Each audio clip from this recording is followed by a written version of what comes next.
జీవితంలో నేను చేసిన వాటిల్లో అన్నిటికంటే పెద్ద మిస్టేక్ ఇదే. ఐ థింక్ నేను ఇక్కడికి రాకుండా ఉండాల్సింది. ఇక్కడ నుంచి ఎలాగో అలా ఇంటికి వెళ్తే చాలు. ఎగ్జాక్ట్ గా కొన్ని గంటల క్రితం ఈ కథ మొదలయ్యింది. సాయంత్రం 5:30 ఆ సమయంలో నేను ఈ కొండ మీదకి వెళ్ళా. అసలు ఒక వ్యక్తి నైట్ టైం ఇలాంటి ఒక మౌంటైన్ మీద సర్వైవ్ అవ్వగలడా లేదా చూద్దామని. సో డే టైం కదా, ఇప్పుడు ఒకసారి చూసుకుందామని అయితే ఇక్కడికి వచ్చేసా. ఇదైతే మౌంటైన్ 1 అండ్ అట్ సైడ్ ఉన్నది మౌంటైన్ 2. సాయంత్రం టైం, అది కూడా ఈ మౌంటైన్ నుంచి సన్సెట్ చూడడానికి చాలా బాగుంది. అండ్ డే టైం కాబట్టి ఇక్కడ నుంచి విలేజ్ కూడా బానే కనిపిస్తుంది. సో ప్లాన్ అయితే అంతా బానే ఉంది. మరి నైట్ ఈ ప్లేస్ ఎలా ఉంటుందో నాకు కూడా తెలియదు. కానీ అప్పుడే నాకు ఒక అద్భుతం కనిపించింది. ఆ ఇల్లు ఇన్ని ఇయర్స్ గా నేను ఈ ఊర్లో ఉంటున్నా, కానీ ఈ మౌంటైన్ మీద ఒక పురాతన కట్టడాలు ఉన్న విషయం నాకు కూడా తెలీదు. తెలియక ఇప్పుడు ఇలా నవ్వుతున్నా, కానీ ఈ ఇంటిని మాత్రం గుర్తుపెట్టుకోండి. ఈ మౌంటైన్ హైట్ వచ్చేసి ఆల్మోస్ట్ ఒక 10 ఫ్లోర్స్ కంటే ఎక్కువగా ఉంటుంది. ఈ విలేజ్ లోనే one of the top heighted mountain ఇది. 8 కిలోమీటర్ డిస్టెన్స్ ఉన్న విలేజ్ కూడా ఇక్కడ నుంచి చాలా స్పష్టంగా కనిపిస్తుంది. అండ్ ఈ సుద్దరాలను చూస్తేనే అర్థమైంది ఈ కొండ మీద చాలా కాలం క్రితం కట్టిందని. ఈ ఇంటి గోడల మీద ఏవేవో రాసి ఉన్నాయి. అండ్ ఇప్పుడు చూడడానికి అంతా నార్మల్ గానే ఉంది. ఈ కొండ మీద ఈ ప్రాంతం అంతా బానే ఉంది కదా అని నవ్వుతూ ఇంటికి వెళ్ళిపోయా. ప్రెసెంట్ ఇప్పుడు టైం అయితే 7:49 అవుతుంది. అండ్ ఎగ్జాక్ట్ గా నేను మౌంటైన్ కి ఎదురుగానే ఉన్నా. ప్రెసెంట్ అయితే కిందే ఉన్నా, కానీ ఇంకొద్దిసేపట్లో పైకి వెళ్తా. చిన్నగా మౌంటైన్ పైకి అయితే వెళ్తున్నా. భయం అయితే చాలా వేస్తుంది, ఎందుకంటే ఇది నా ఫస్ట్ టైం. లిటరల్ గా దారి కూడా అర్థం కావట్లేదు నాకు. డే టైం ఈ ప్లేస్ లో ఎంత వెళ్తురుగా ఉందో, నైట్ టైం అంతే చీకటిగా ఉంది. కానీ ఈ లైట్ సహాయంతో చిన్నగా వెళ్తున్నా. ఇప్పుడు టైం వచ్చేసి 8:05 అయింది. ఇంకా నేను సగం దూరం మాత్రమే పైకి ఎక్కా. చాలా కష్టంగా ఉంది. ఆయాసం వస్తుందని ఒక్క సెకండ్ ఇక్కడ ఆగి అప్పుడే నా ముందున్న ఈ లోయని గమనించా. చూసుకోకుండా ఒక్క అడుగు ముందుకేసినా అంతే. ఎలాగో అలా కొండ పైకి అయితే వచ్చేసా. ఈ మౌంటైన్ మీద ఉన్న ప్లేన్ సర్ఫేస్ వెతికి అక్కడే కూర్చున్నా. కరెక్ట్ గా గమనిస్తే నేను కూర్చున్న ఒక 2 minutes కే గాలి ఆడడం ఆగిపోయింది. ఫోన్ చూస్తే ఈ విషయాన్ని అంతగా గమనించలేదు. కొంతసేపటి తర్వాత ఆకలిస్తుంది, బ్యాగ్ లో ఏమైనా ఉందా అని చూసా. ఒక చిప్స్ ప్యాకెట్ ఉంది. ఇందాక ఆ గాలి ఆగడం ఒక్క విషయం పక్కన పెడితే మిగతాదంతా బానే ఉంది. అండ్ ఆ విషయాన్ని నేను అంతగా పట్టించుకోను కూడా లేదు. చిన్నప్పుడు నాకు ఒక కోరిక ఉండేది, లైక్ నేను ఒక్కడనే మౌంటైన్ మీదకి వెళ్ళాలి, అది కూడా నైట్ టైం, ఇంకా క్యాంపింగ్ చేయాలి, ఇలాంటి కొన్ని కోరికలు ఉండేవి. దాంట్లో నుంచి ఇది ఒక్కటి. ఫైనల్లీ ఈ డ్రీమ్ అయితే ఫుల్ఫిల్ అయిపోయింది. అండ్ దట్టు ఈ వ్యూ చాలా అంటే చాలా నచ్చింది నాకు. బయటకి హ్యాపీగానే ఉన్నా, కానీ లోపల వాతావరణం మారుతుందా అనే ఒక చిన్న భయం మాత్రం అలానే ఉంది.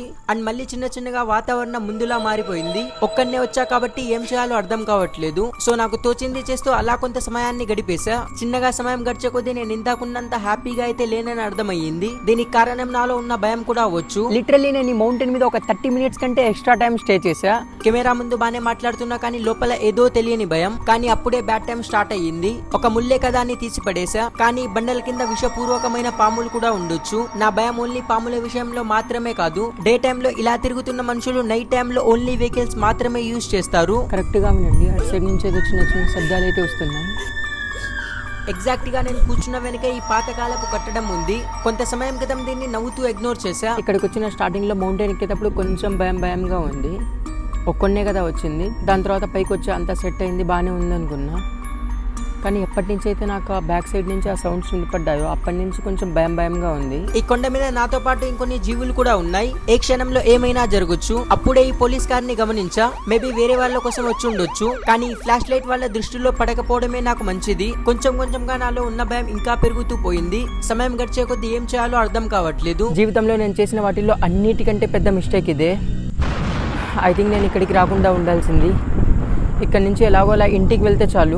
ఐ థింక్ నేను ఇక్కడ నుంచి వెళ్ళిపోవడమే నాకు సేఫ్ అనుకుంటా. ఇప్పటికే చాలా ఓవర్ చేశా. ఇక్కడ నుంచి ఎలాగో అలా సేఫ్ గా ఇంటికి వెళ్ళిపోతే చాలు. దాదాపుగా నేను ఇక్కడికి వచ్చి ఒక 1 hour అయితే అవుతుంది. ఇక్కడికి వచ్చి ఆల్మోస్ట్ ఒక 1 hour అయితే స్టే చేశా. దీనికి మించిన రిస్క్ అయితే నేను తీసుకోకూడదు అనుకుంటున్నా. ఇక్కడ నుంచి ఎంత తొందరగా బయలుదేరితే అంత మంచిదని అర్థమయ్యింది. కానీ నేను వచ్చిన మార్గం ఒకటైతే వెళ్తున్న మార్గం ఇంకొకటి. పొరపాటున ఇక్కడ నుంచి ఒక్కడుగు ముందుకేసినా ఇక్కడ నుంచి ఇంటికి వెళ్ళలేను. డే టైమ్ లోనే ఇక్కడ నడవడం చాలా కష్టంగా ఉంది. నా కాలుకేదో తగిలినట్టుంది, కానీ లైట్ వేసి చూస్తే ఏమీ లేదు. ఇంత అయితే అర్థమైంది, నేను వచ్చిన దారి ఒకటైతే వెళ్తున్న దారి ఇంకొకటని. ఈ కొండ ఎక్కేటప్పుడైనా కొంచెం ఈజీగా ఉంది, కానీ దిగేటప్పుడు ఒక్క రాంగ్ స్టెప్ వేసినా చాలు.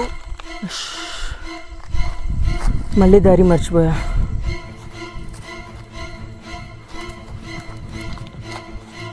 ఒక్కొక్కడుగు భయంతో వేయడం వల్ల ఇప్పటికే 3-4 times దారి మర్చిపోయా.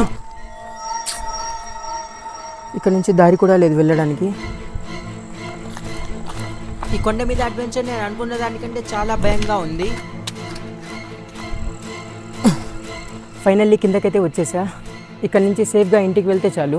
వీడియోని ఇంతవరకు చూసారంటే తప్పకుండా నచ్చి ఉంటుంది. సో ప్లీజ్ వీడియోని ఇప్పుడే లైక్ అండ్ సబ్స్క్రైబ్ చేయండి. అండ్ ఈ వీడియో నుంచి డెఫినెట్గా కామెంట్ చేయండి. పార్ట్ 2లో ఈ మౌంటైన్ మీద ఫుల్ నైట్ క్యాంపింగ్ చేద్దాం.